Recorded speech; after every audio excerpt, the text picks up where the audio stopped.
기도하십시다. 하나님 은혜를 참으로 감사합니다.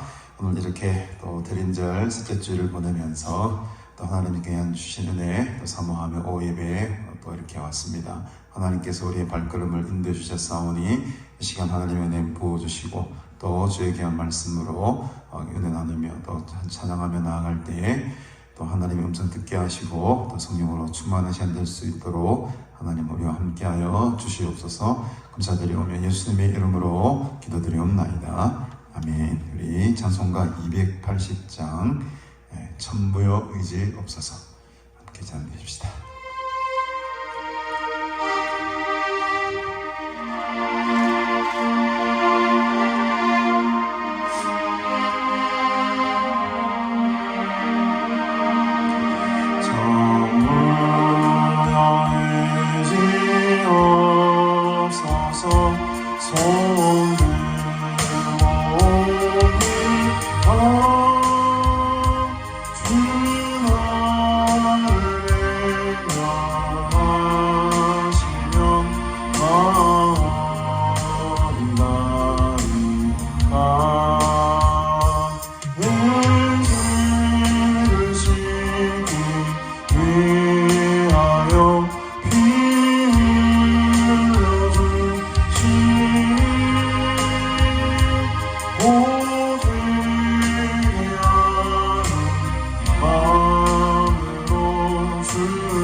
거친 풍랑이 위몰아칠 때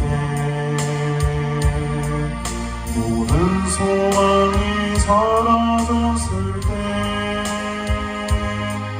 하나님의 손은 일하시네. 내가 힘들 때 손 잡아주시고 내가 슬플 때 위로해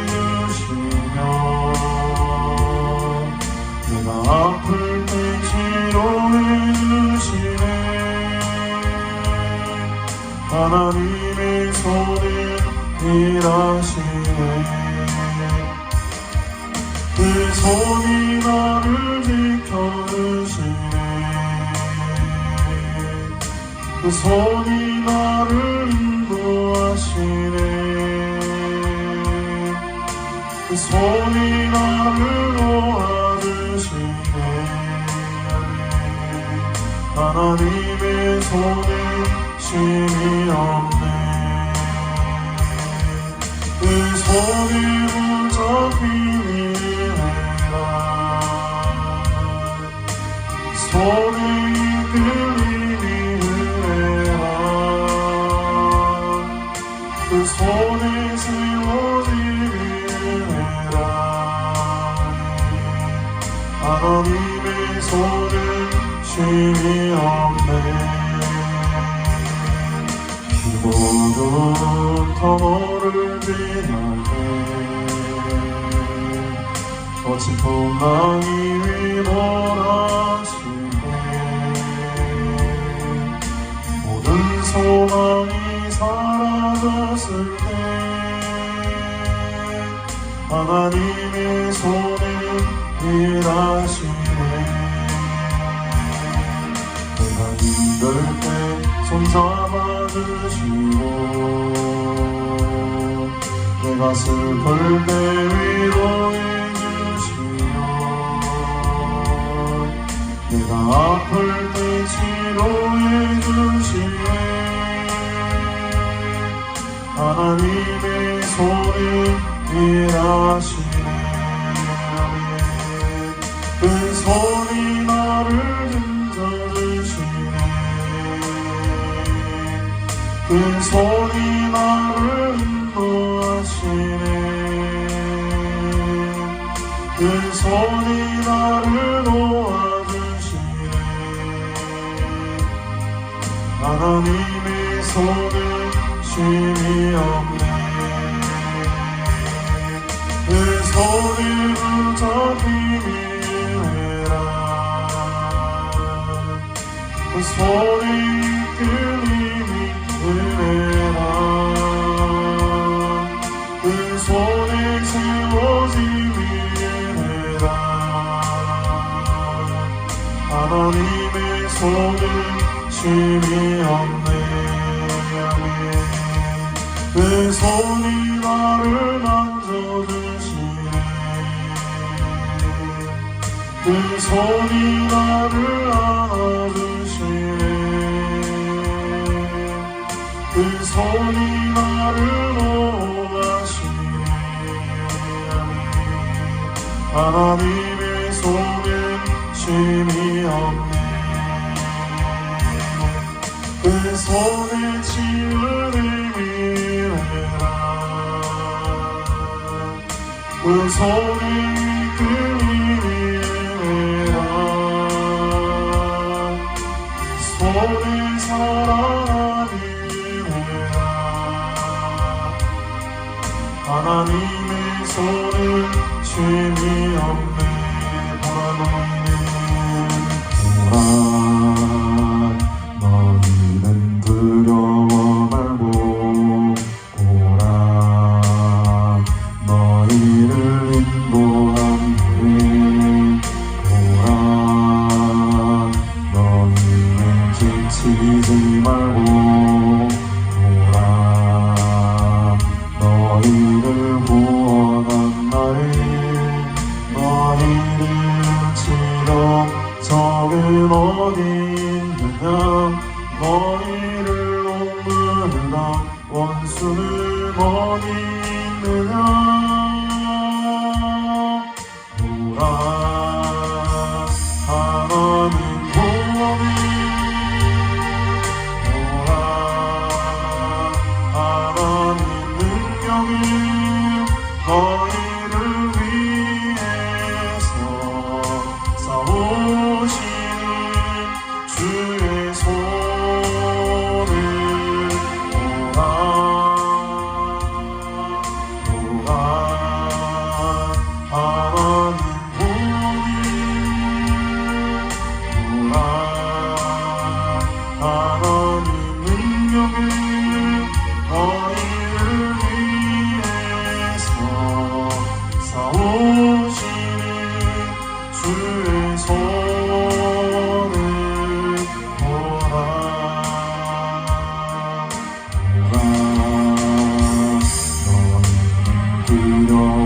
말고 오라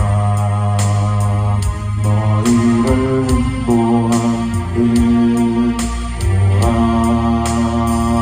너희는 지치지 말고 오라 너희를 구원한 날에 너희를 치러 적은 어디 있느냐 너희를 억누르다 원수는 어디 있느냐 오라 하나님 구원이 오라 하나님 능력이 너희를 위해서 싸우시니 주의 손을 보라 보라 하나님 구원을 보라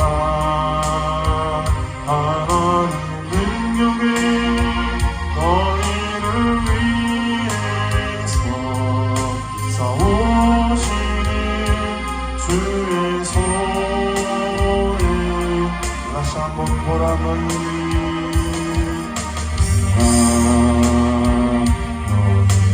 두려워 말고 오라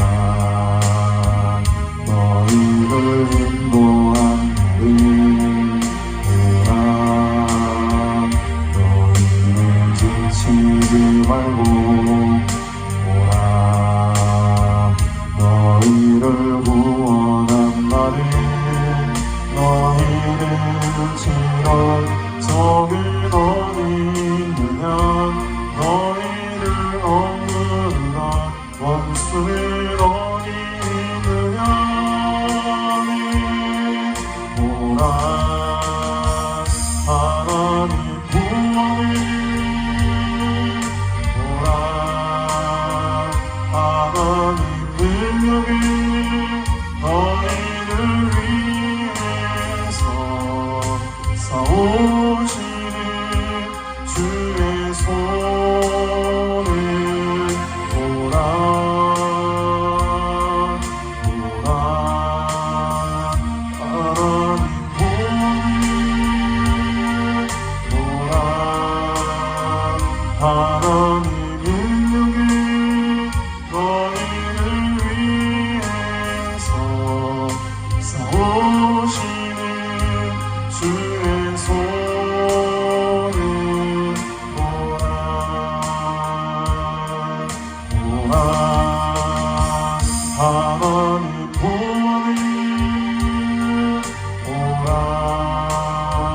하나님 능력이 너희를 위해서 싸우시니 주의 손을 보라 보라 하나님 구원을 보라 하나님 능력이 너희를 위해서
다시 한번 낮에나 밤에나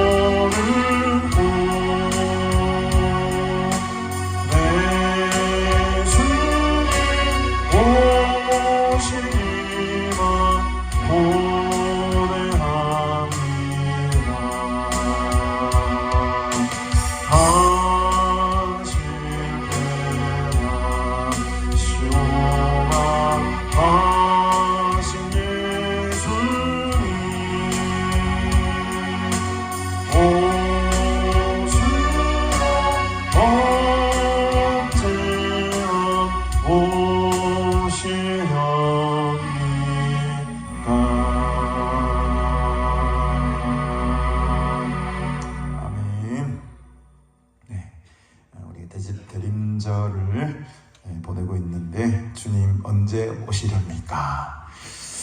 이 마음으로 하루하루를 주님 오시는 그날을 또 준비하며 살아가야 될 줄로 믿습니다.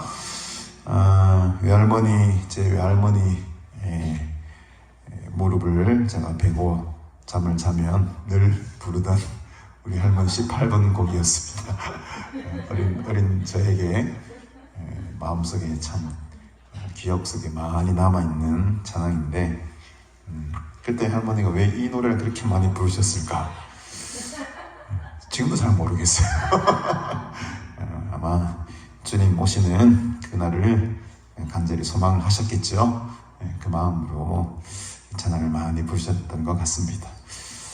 원래 제가 이 마이너 곡을 좀 잘 안 부르는 편인데 마이너 곡을 부르면 괜히 우울해지고 괜히 마음이 울적해져가지고 약간 마이너 곡은 제가 좀 기피를 하는 찬양들인데 오늘은 한번 그래도 한번 대림절이고 대강절이고 주님 다시 오시는 그날을 바라는 마음으로 저는 또 우리 외할머니를 언젠가는 만나게 보게 될 그 천국에서의 또 삶도 소망하면서 한번 할머니도 기억해 볼 겸 한번 불러봤습니다. 네, 하나님과 늘 함께 하시고 다시 오시는 그날을 소망하시는 귀한 절기를 여러분 보내시기를 바랍니다. 하나님 말씀 함께 보도록 하겠습니다. 열왕기하 오늘은 12장 1절입니다.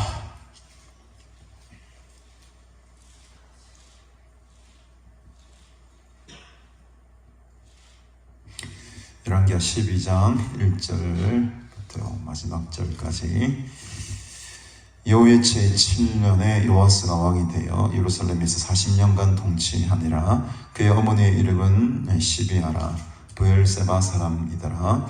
요아스는 제사장 요야다가 그를 교훈하는 모든 날 동안에는 여호와 보시기에 정직히 행하였으되 다만 산당들을 제거하지 아니하였으므로 백성이 여전히 산당에서 제사하며 분향하였더라.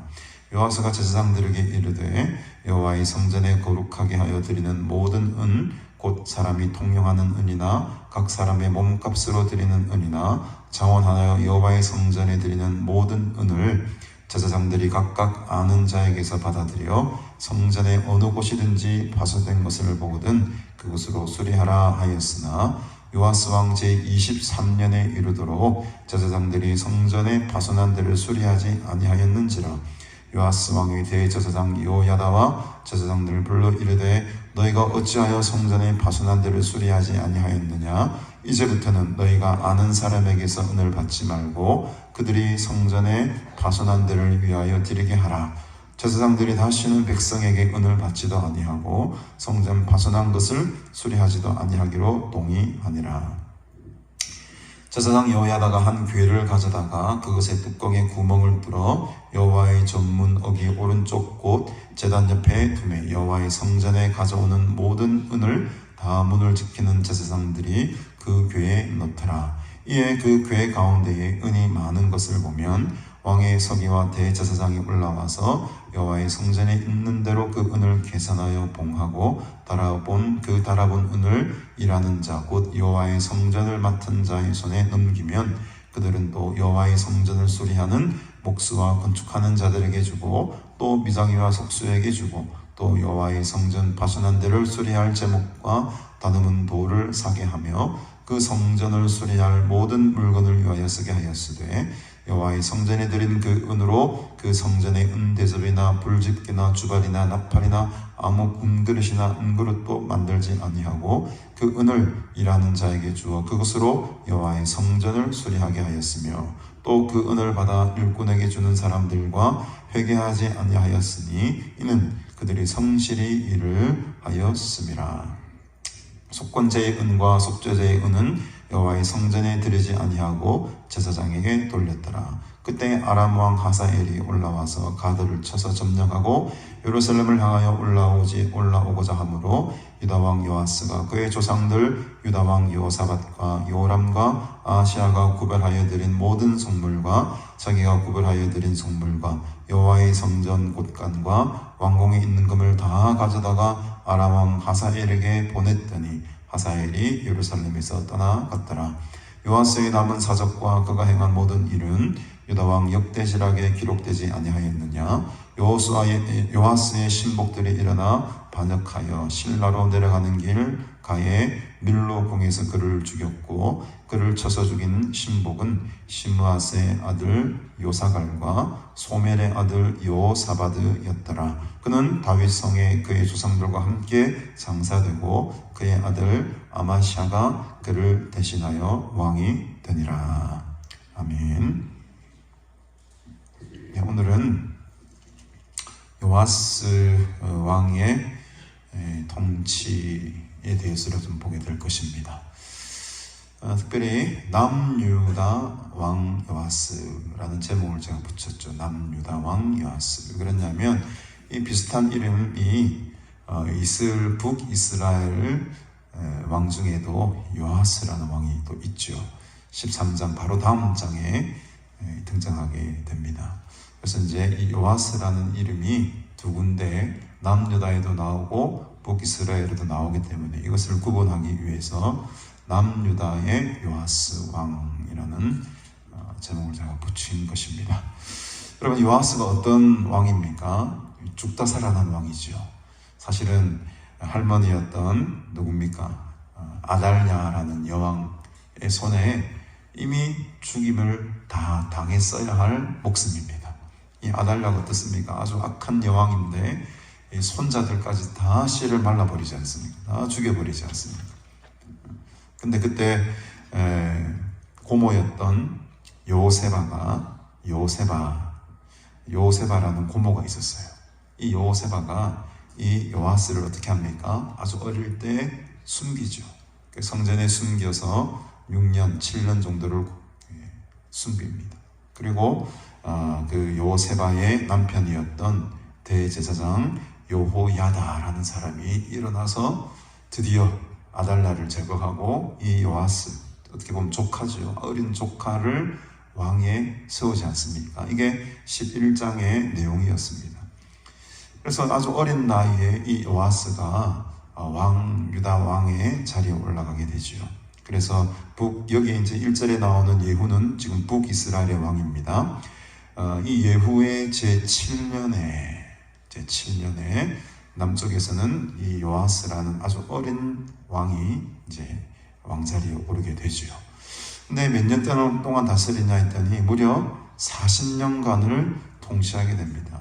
한 7살 정도의 왕이 오른 것으로 보면 40년간 통치하고 죽었다는 한 47, 8 정도까지 살았다라는 것을 알 수가 있습니다. 아주 오랫동안 통치를 했죠. 그래도 40년 정도 왕의 자리를 지켰다는 것은 아주 긴 시간 동안에 나라를 다스렸다라는 것을 우리가 알 수 있습니다. 그 원인이 있습니다. 어떻게 이렇게 오랫동안 요아스가 나라를 다스릴 수 있었을까? 그 원인이 어디 나옵니까? 여러분 2절에 나오죠. 요아스는 제사장 요야다가 그를 교훈하는 모든 날 동안에는 어떻게 했습니까? 여호와 보시기에 정직히 하였다. 그러니까 이 제사장 요야다는 요아스의 입장에서 봤을 때는 고모부죠. 고모부였던 이 제사장 요야다가 있었기 때문에 이 아달랴와 악한 여왕이 제거가 되고 다시금 다윗의 지금 가문으로 돌아온 것 아닙니까? 굉장히 중요한 역할을 담당했던 사람이 바로 이 요야다. 근데 요야다가 여러분 하나님께서 복을 주셔가지고 아주 오랜 기간 동안 살게 됩니다.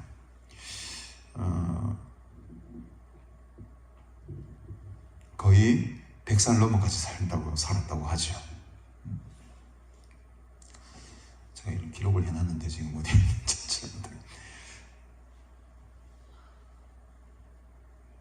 130살까지 살았다라는 기록이 있다고 합니다. 야, 그럼 엄청 오래 산 거죠. 그러니까 이 요야다가 오래 살았기 때문에 요아스가 오랫동안 통치할 수 있었던 거예요. 네, 이 성경에 보면은 요야다가 그를 교훈하는 모든 날 동안이라는 단서가 붙습니다. 역으로 말하면 요야다가 죽고 나서는 요아스가 정직히 행하지 않았다라는 거예요. 요아스가 정직하게 행한 날이 있었는데 그것은 고모부였던 요야다가 살아있고 요야다에게 교훈을 받고 그래도 하나님 말씀으로 왕이지만은 그 제사장의 말씀을 잘 듣고 순종했을 그동안은 정직히 행하였는데 3절에 보면 다만 산당들을 제거하지 아니하였고 백성이 여전히 산당에서 제사하며 분향하게 했다. 이게 이제 좀 큰 실수 중에 하나죠. 뒤에 말년에 가면 아주 더 큰 실수를 이 요아스가 저지르게 됩니다. 안타까운 일이지만 그래도 이 40년간이라는 시간을 다스릴 수 있었던 것은 하나님의 사람 요야다가 오랫동안 살면서 함께 옆에서 보좌를 잘 했기 때문이다라는 것을 알 수가 있죠. 그래서 이 요야다가 살아있는 동안에는 요아스가 많은 개혁들을 하죠. 특별히 4절부터 성전을 수축하고 성전을 보수하는 일에 아주 전력을 기하게 됩니다. 그래서 4절에 보니까 제사장들에게 이렇게 말하죠. 여호와의 성전에 거룩하게 해라. 모든 이 세 가지의 은이 나옵니다. 첫 번째는 사람이 통명하는 은이 나오고, 두 번째는 사람의 몸값으로 드리는 은이 나오고, 세 번째는 자원하여 드리는 은이 나옵니다. 그래서 첫 번째로 사람이 통용하는 은이라는 것은 바로 20세가 넘는 장병들에게 세금을 받는 게 있다고 합니다. 20세가 넘는 장정들, 남자들에게 받는 주민세 같은 것이 있었다고 하죠. 이게 이제 첫 번째가 말하는 사람이 통용하는 은이다. 그리고 이제 두 번째, 사람의 몸값으로 드리는 은이 나오죠. 이것은 바로 장자의 몸값이라고 해요. 하나님께 혹은 하나님께 자기의 몸을 바치기로 서원한 사람들이 내는 하나의 몸값이라고 합니다. 그리고 세 번째는 자원하여 드리는 은입니다. 이것은 그야말로 자발적인 헌금이죠. 그러니까 은을 내는 방식이 이 세 가지 루트가 있었다는 거죠. 20세 이상 남자들에게는 무조건 의무적으로 부과되는, 통용되는, 우리로 말하면 세금과 같은 것이 있었고, 두 번째는 장자의 몸값이나 내가 내 몸을 하나님께 바치겠습니다 라고 서원하는 사람들의 몸값으로 드리는 것이 있었고, 그 다음에 그야말로 성도들이 자원하는 마음으로, 기뻐하는 마음으로 드리는 은, 이 세 가지 은의 종류가 있었다는 것입니다. 근데 이 은을 가지고 무엇을 하라고 했습니까? 5절에 보니까 제사장들이 각각 아는 자에게서 받아들여 성전의 어느 곳이든지 파손된 것을 보거든 그것으로 수리해라. 거둬들인 그 세금 은을 가지고 뭐 하라는 것입니까? 성전을 수리하라고 명령을 내렸던 것입니다. 요아스 왕이죠. 요아스 왕이. 근데 어떻습니까? 6절에 보니까 요아스 왕 제23년에 아주 세월이 오래오래 흘러가지고 무려 23년이라는 시간이 흘렀습니다. 근데 보니까 제사장들이 성전의 파손한 데를 수리하지 않고 있는 거예요. 어떻게 된 일인지 모르겠지만 이 제사장들이 그 은들을 자기 주머니에 다 착복을 했는지 뒤로 빼돌렸는지 뭘 했는지 모르겠는데 엉뚱한 데 돈을 썼는지 모르겠는데 이 성전 수리를 하라고 명령한 지가 벌써 20몇 년이나 지났는데도 그대로 한 거예요. 성전 수리도 안 해놓고. 요아스 왕이 이제 열을 받은 거죠. 요아스 왕이 고모부했던 대제사장 여호야다와 또 많은 제사장들을 다 부릅니다. 응? 너희가 어찌하여 성전의 파손한 데를 수리하지 아니하였느냐. 야단을 치면서 야 이제는 너희가 아는 사람에게서 은을 받지 말아라.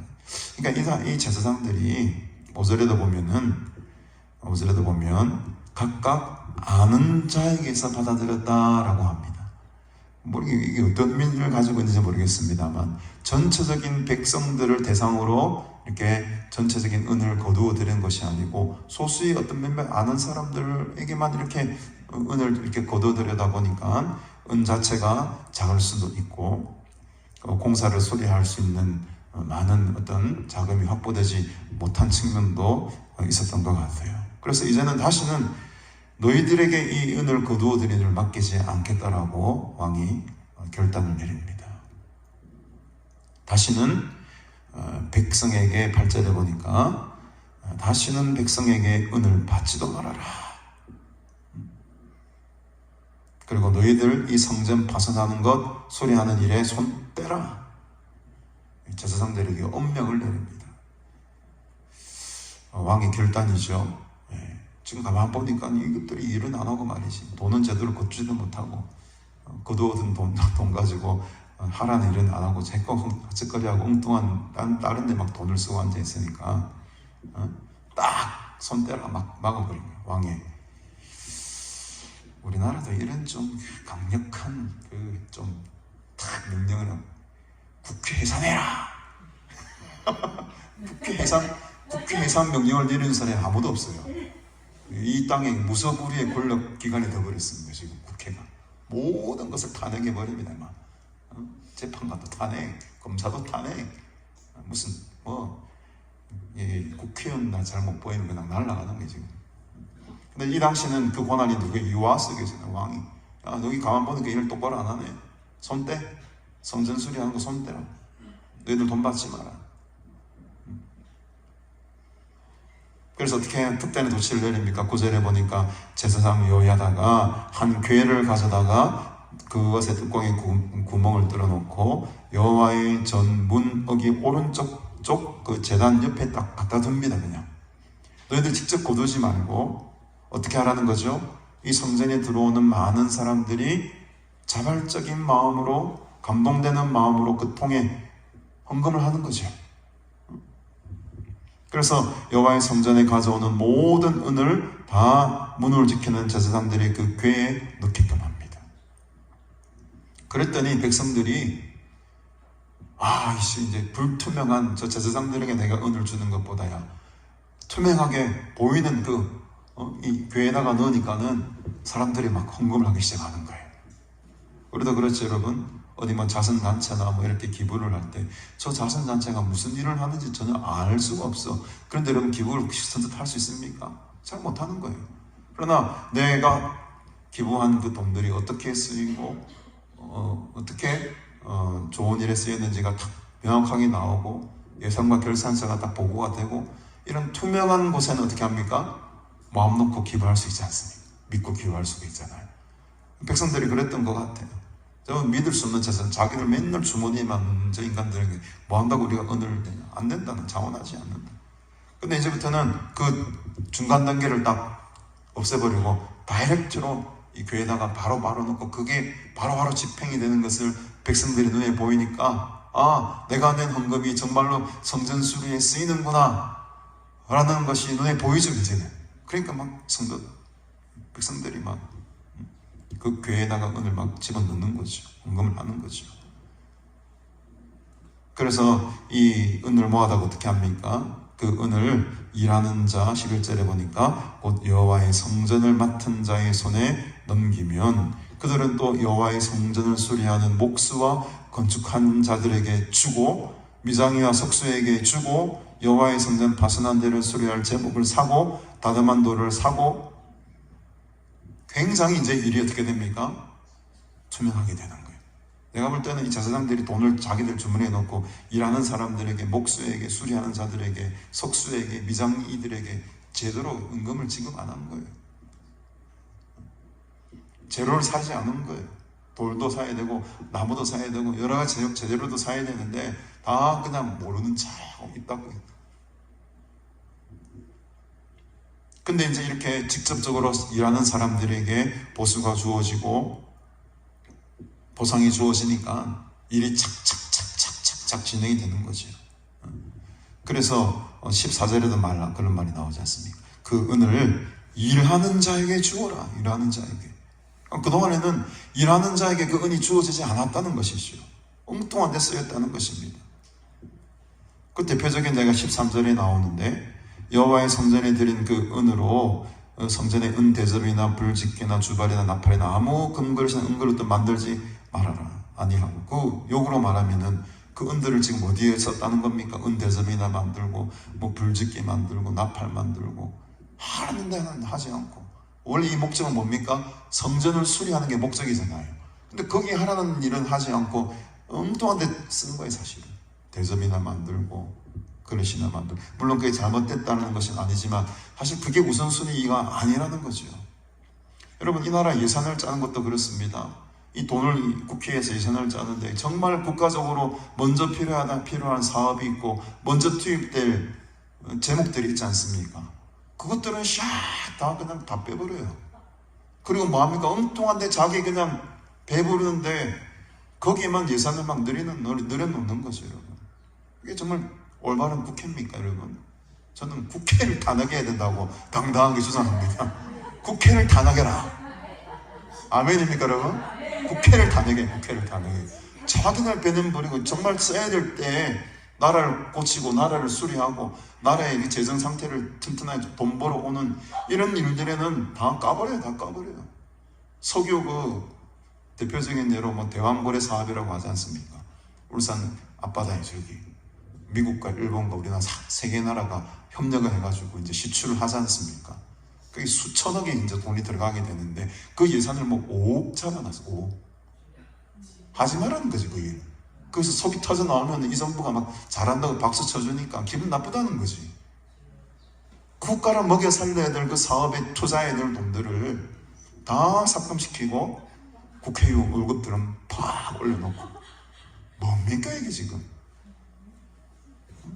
내가 대통령이라도 여기 계엄 반대하는 분 계신지 모르겠지만 내가 대통령이라도 계엄했을 것 같아. 열받아가지고.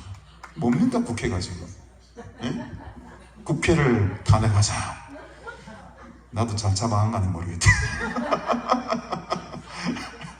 지금 이 꼬라지였던 거지. 이 나라가 왔을 때가 엉뚱한데 성전 수리하고 정말 해야 될 일을 해야 되는데 이 일에 투자하지 않고 자기 배를 불리는 일에만 좀 과장되게 표현하면 그랬던 것입니다. 다른 곳에 썼다는 거예요. 써야 될 곳에 쓰지 않고. 그래서 이걸 바로잡는 거죠. 일하는 자에게 정당한 보수를 주고 또 15절에도 보니까 그 은을 받아서 일꾼에게 주고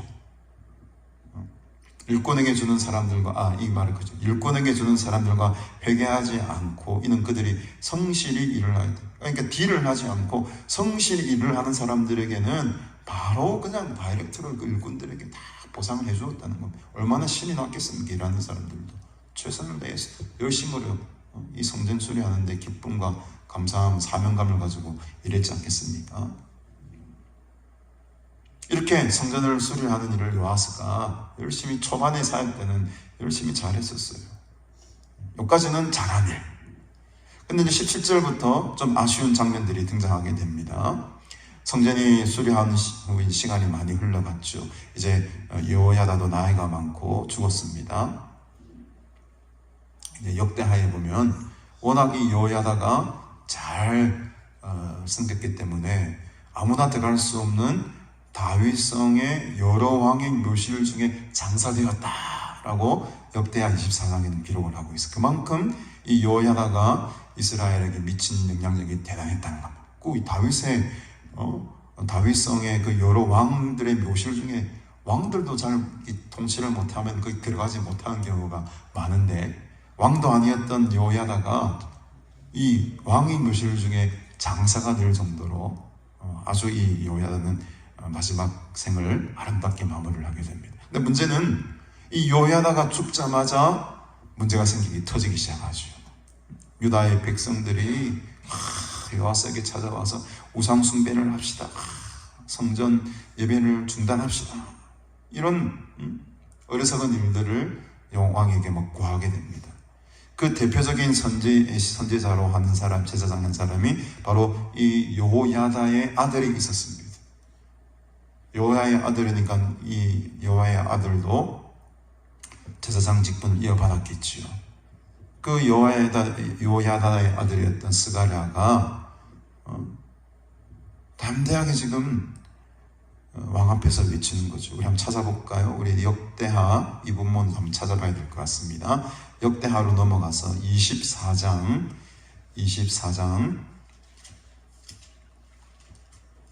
17절입니다. 17절.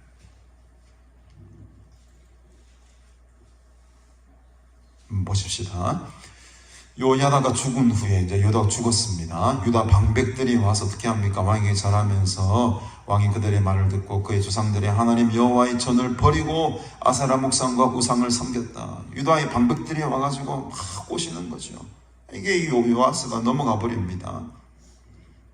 그래서 이 죄로 말미암아 진노가 이제 유다와 예루살렘에 임하게 되는데, 이때 20절에 보십시다. 이에 하나님의 영이 제사장 여호야다, 이미 죽은 여호야다죠. 이 제사장 여호야다의 아들 스가랴를 감동을 시켜서 그가 백성 앞에 높이 서서 그들에게 이르되 하나님이 같이 말씀하시기를 너희가 어찌하여 여호와의 명령을 거역하여 스스로 형통치 못하게 하느냐.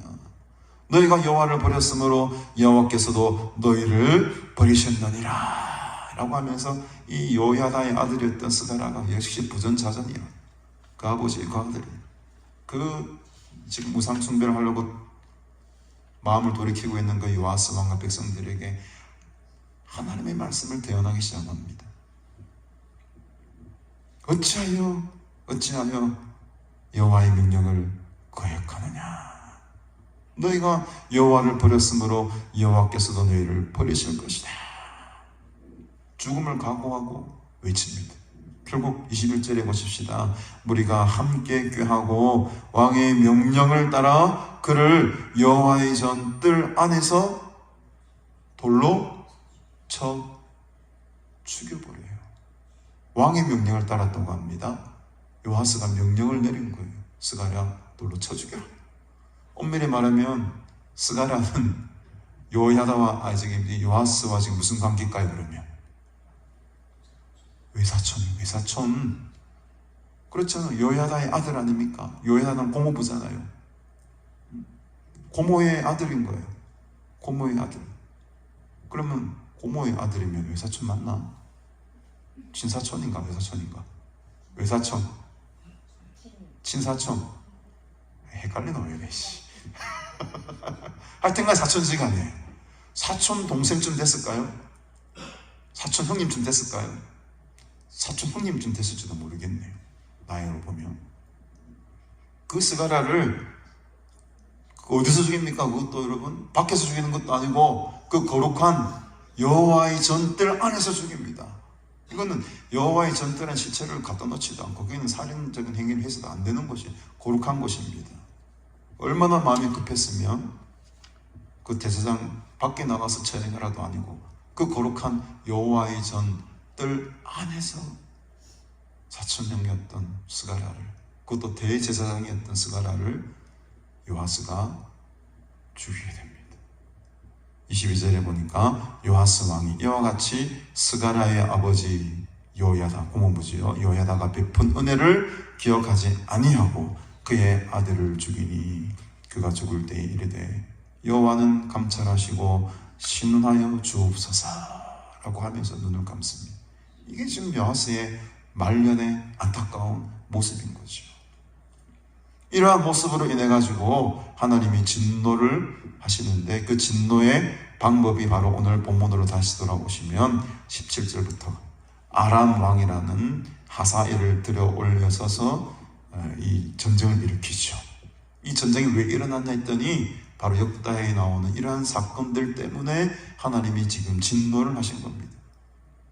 그때 아람 왕 하사엘이 올라가서 가드를 쳐서 점령하고 예루살렘을 향하여 올라오고자 하므로 어떻게 합니까? 유다 왕과 쫄아가지고 말이죠, 모든 성물과 여호와의 성전 곳간과 왕궁에 있는 금을 싹 끌어다가, 아이고 이거 잘못했습니다, 우리 좀 봐주세요 하면서 아람 왕 하사엘에게 공감하게 됩니다. 바치게 되죠. 그래서 하사엘이 예루살렘을 좋아, 이 정도면 만족한다 하고 떠나가게 됩니다. 이게 참 얼마나 어리석은 짓입니까, 여러분? 저는 이런 본문을 바라보면서 이 나라가 살기 위해서는 제사장 요야다 같은 사람이 있어야 되겠구나, 제사장 스가랴 같은 사람이 있어야 되겠구나. 이런 사람이 있을 동안에는 나라가 든든히 섰다고 했지 않습니까? 어떻게 보면 이 나라가 이렇게 어지럽게 되고 무너진 것 정치인들 탓은 하지만은 엄밀히 말하면 제일 큰 책임이 하나님의 사람, 특별히 부름받은 목회자들이 제일 책임이 크다고 저는 생각을 합니다. 깨어있어 기도하지 못하고 하나님을 두려워하지 못하고 지도자들에게, 정치 지도자들에게 바른 말 하지 못하고 올바른 제사장들이 살아있을 때에는 나라가 흔들리지 않았습니다, 여러분. 우리 교회가 똑바로 서게 되면 이 나라가 다시 바로 서게 될 줄로 믿으시길 바랍니다. 남 탓하지 말고 일단은 우리 자신을 돌아봐야 돼요. 내가 하나님 앞에 얼마나 지금 바로 서 있는가.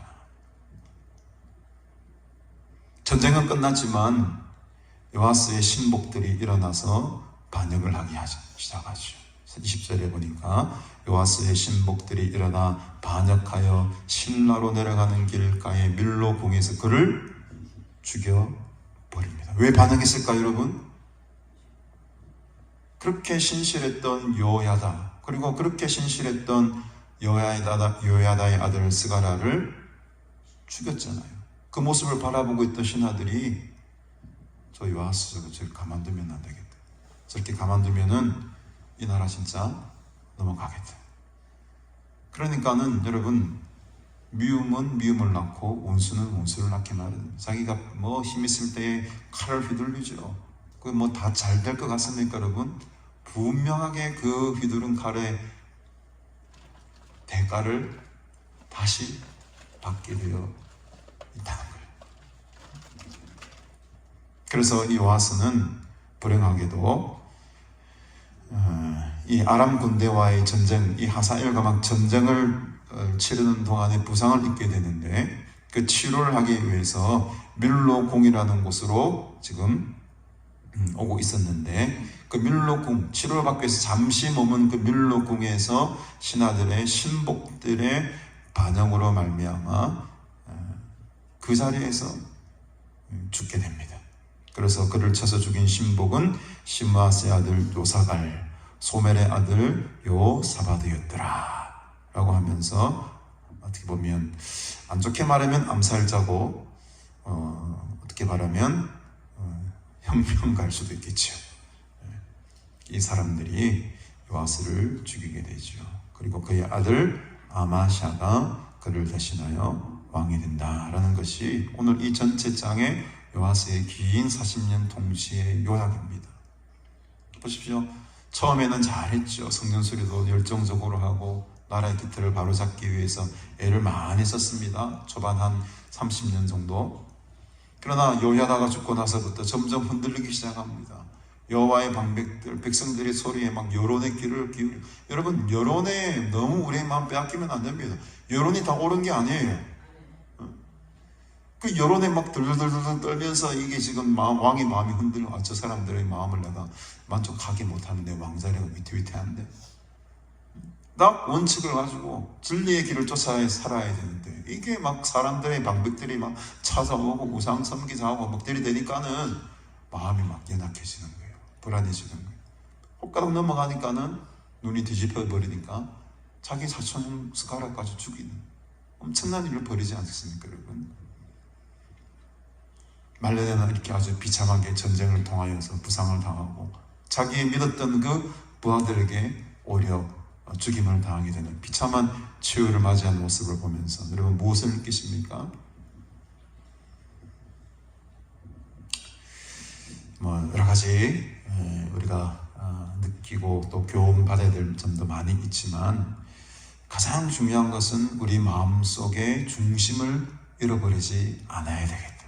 첫 마음, 요아스처럼 그 첫 마음을 가지고 그 성전을 수리하는 그 열정을 가지고 끝까지 살았더라면 얼마나 복된 인생이 되었겠습니까? 전쟁도 안 겪었을 것이고요. 그런데 그 처음 마음을 끝까지 유지하는 것이 너무너무 힘들다는 거죠. 그 첫 마음을 끝까지 잘 지킨 사람이 여러분 누가 있습니까? 왕들 가운데 누가 있습니까, 여러분? 저 뒤에 나오면 요시야라는 왕이 나옵니다. 한참 뒤에, 히스기야 다음 한참 뒤에 요시야. 그 요시야 왕은요, 정말 이 역대 왕들의 많은 평가들이 있지만은 요시야 왕만큼은 안 좋은 평가를 하지 않았어요, 하나님.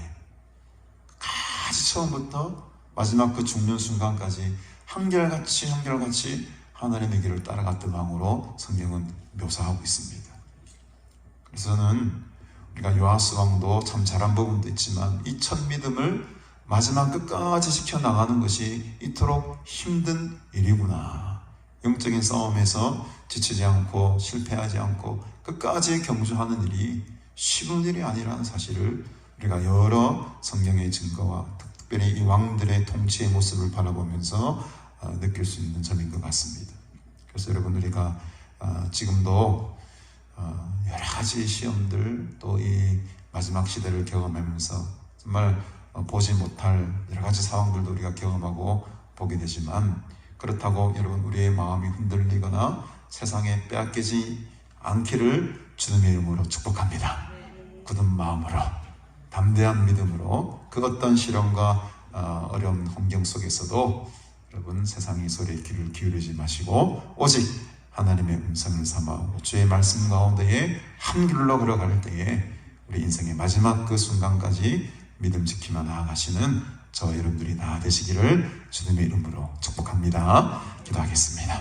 하나님 아버지, 은혜를 참으로 감사합니다. 우리에게 귀한 믿음을 주시고 예수 그리스도를 나의 구주로 고백할 수 있는 거룩한 믿음 주시니 감사합니다. 이 세상 그 어떤 풍파 속에서도 우리의 이 믿음 결코 잃어버리지 않게 도와주시고 마지막 삶이 닿는 그 순간까지 이 믿음 지키며 나아갈 때에, 주의 말씀 안에 순종함으로 나아갈 때에 하나님의 사명자로서 잘 쓰임받도록 주님 오늘 이 시간에도 능력을 다하여 주옵소서. 세상에 많은 소문들이 있고 정말 가슴 아픈 상황들이 놓여 있지만 이것들에 우리의 마음을 빼앗기지 않게 하시고 더 큰 일을 이루어실, 더 큰 하나님의 뜻을 이루어 가실 그 하나님의 계획을 바라보면서 그것을 소망하면서 우리가 이 시간에도 힘을 얻고 다시금 일어서기를 소원합니다. 우리에게 성령의 능력을 다해 주시고 믿음을 다해 주셔서 이 대림절 기간 보내는 동안에 주님과 더 깊은 만남과 관계를 가지게 하시고 하늘나라의 소망을 품고 살아가는 믿음의 백성들 다 될 수 있도록 주님 지켜주시고 보호하여 주시옵소서. 감사드리오며 예수님의 이름으로 간절히 기도드리옵나이다. 아멘. 지금은 우리 구주 예수 그리스도의 은혜와 하나님 아버지의 무한하신 사랑과 성령님의 충만 교통 교제하심의 은총이 오늘 우리의 믿음을 주님 오시는 그날까지 끝까지 잘 지켜서 하나님의 일을 잘 감당하고 주신 사명 끝까지 감당하다가 잘했다 칭찬받는 종이 되기를 간절히 소원하는 너희 모든 무리들과 영원토록 함께 있을지어다. 아멘.